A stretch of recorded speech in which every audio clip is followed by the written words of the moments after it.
the Europe server.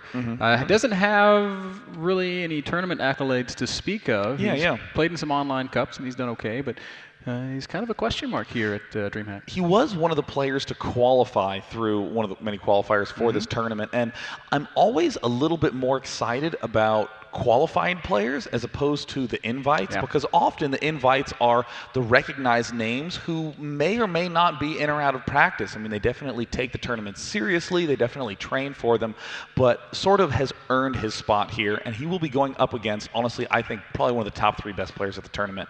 Yeah, arguably one of the top 3 best Protoss players in the world, I would say. SaSe hasn't had this. SaSe? SaSe? SaSe. You can call him SaSe if you want. SaSe. Hasn't had any super tremendous international success at big tournaments, but there's no question about it. He's been training in Korea. He's one of the strongest Protoss players here in Sweden, and I cannot wait to see what he does here. And it looks like their first game will be on GSL Antigua Shipyard. The countdown has begun. So that means it's time for our first best of 3 of the day between 2 Swedes, SortOf and SaSe. Ooh, loving it.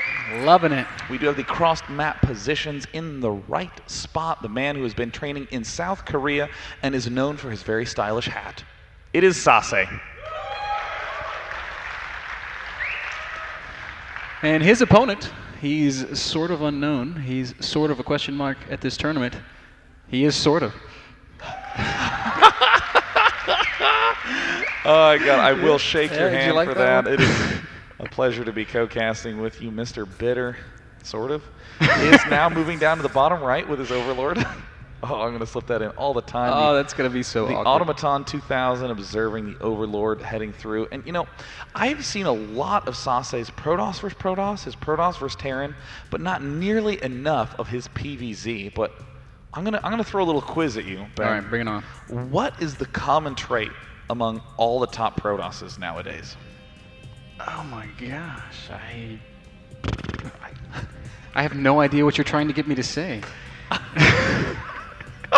But I do like that horse burger noise you made.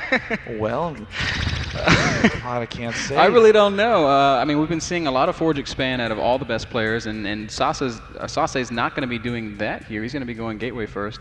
But honestly, Sean, I don't know what you're trying to get out of me here. Well, what I wanted you to say was the Warp Prism, Ben. That is the one thing that seems to be coming up more and more and more in White Raw. We saw this morning Liquid Hero been doing a lot of that, and SaSe, one of the big pioneers of the Sentry Drop, where he pops down in the back of your main and then force fields your workers into entrapment. And warps in those zealots. Yes, I'm very familiar with the Sentry Drop. It is something that doesn't sound like it should be effective. You want to drop sentries, really? But in actuality, it's quite devastating, especially when executed correctly and when not responded to perfectly. Now, SaSe is doing some cool run around Aru micro, trying to make sure that SortOf doesn't get the hatch down. But of course, as you just noted, with the well-placed, beautiful, extremely nice timing by SortOf, manages to land it properly. And SaSe always has these slightly off timings, where he goes pylon gateway and then builds a second pylon and then plops down 2 gas geysers. Just simultaneously, like a little bit off. Nothing crazy, but definitely a little funky. Maybe his own little touch, his own little style. Oftentimes things like that are an indicator that a player doesn't take builds from somewhere else. In fact, he works on them himself. Probably going to be seeing some kind of 1 gate expand from SaSe. And I really have come to like 1 gate expand a lot. I was once upon a time of the opinion that you had to Forge expand with Protoss if you wanted to win against Zerg. But I think we've seen in recent months that players have figured out how to 1 gate expand without just outright dying to things like Speedling. I mean, speaking of that, we're already seeing SortOf pop down that extractor. I'm a little surprised by that. I would more so anticipate him to take the faster third base. Yeah, so would I. And I suppose it's probably going to happen. I have no idea, man. That is a off timing for a gas. It's not what you typically see. But also, you know, SaSe is not Forge expanding. He's going 1 gate expo. SortOf is not completely in the know as to what his opponent's up to. So perhaps he's just trying to be a little bit extra safe. He did see double gas. You know, that can be an indicator of a lot of things. It looks like we're seeing SaSe slowly wall off his fat ramp, now planting down that third gateway. So it does look like he's going to be going for a 3-gate expand. But again, this can be a little bit deceptive. Does allow for you to do some kind of 4-gate if you're in the mood for that.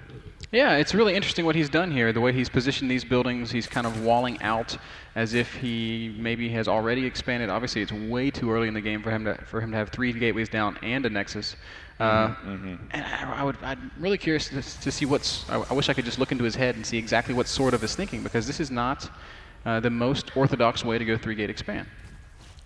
Yeah, SortOf. I mean, his name is SortOf. I'm not going to be able to get over that ever. Look, the red Zerg player now pulling everything out of gas, getting the Zergling speed up, is popping down a couple of speedlings, but it's going to be of limited effectiveness just due to this very nicely positioned gateway. And this can often throw a player off quite severely on a map like Antigua Shipyard. Honestly, on this map, you would fully expect the Protoss player to be defending here, with vulnerabilities to Zerglings up at the north. So that would definitely imply some possibilities for attack by Zerg. But look at this, he's now taking his third. It just seems like some very funky rearrangements of timings. He will get the early Zergling speed, he will get the early Roach and Evolution Chamber, but I very much so wonder if the Zerg is going to be trying to apply some kind of attack pressure early on. Yeah, I'm not sure either. I like what he's doing, though. As soon as he recognized that SaSe is in fact expanding, he took that third base. I think that's the correct move.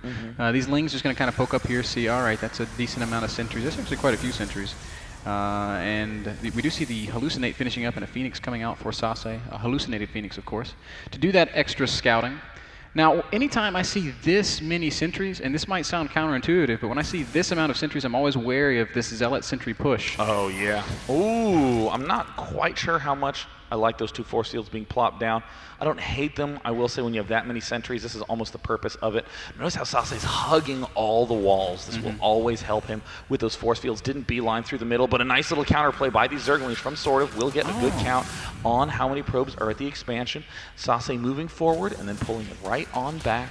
SortOf even picking up a couple of probe kills here. This is going to prompt SaSe to turn around. He's like, all right, this is a little bit too annoying. And, you know, SaSe was moving around the middle of the map like he wanted to apply some real pressure, but he never really crossed the halfway point. He even had a probe out there that he allowed his opponent to scout.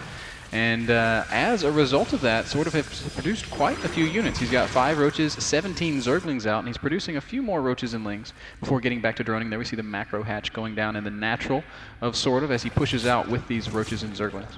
And a Baneling nest down as well. Now, I will admit I have seen this 4-hatch before layer play before. Very strong, increasingly becoming somewhat of a standard in this matchup, but a Baneling nest before that. All these gas geysers plopping down now. It really looks like SortOf is going to be springing into action aggressively. SaSe now chrono boosting up that +1 upgrade, trying to repel all the overlords, but if we come to the Zerg's vision, he's doing a great job knocking down all those key rocks. He has seen... Oh, God, look, more Zerglings in the front of the base. I love this play, Mr. Bitter.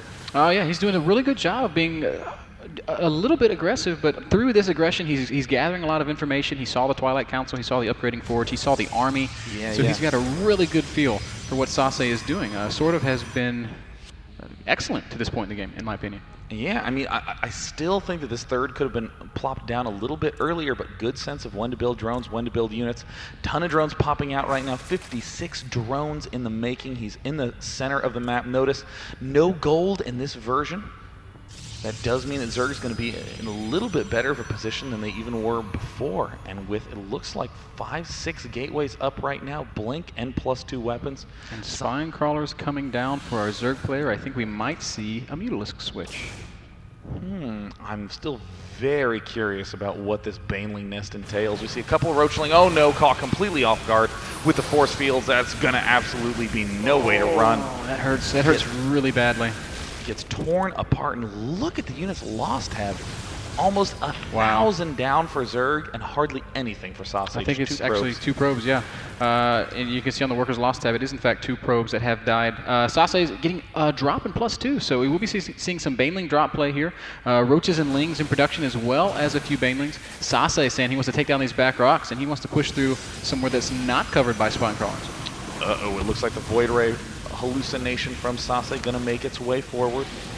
This can potentially make a Zerg player panic, especially in the middle of these kind of attack.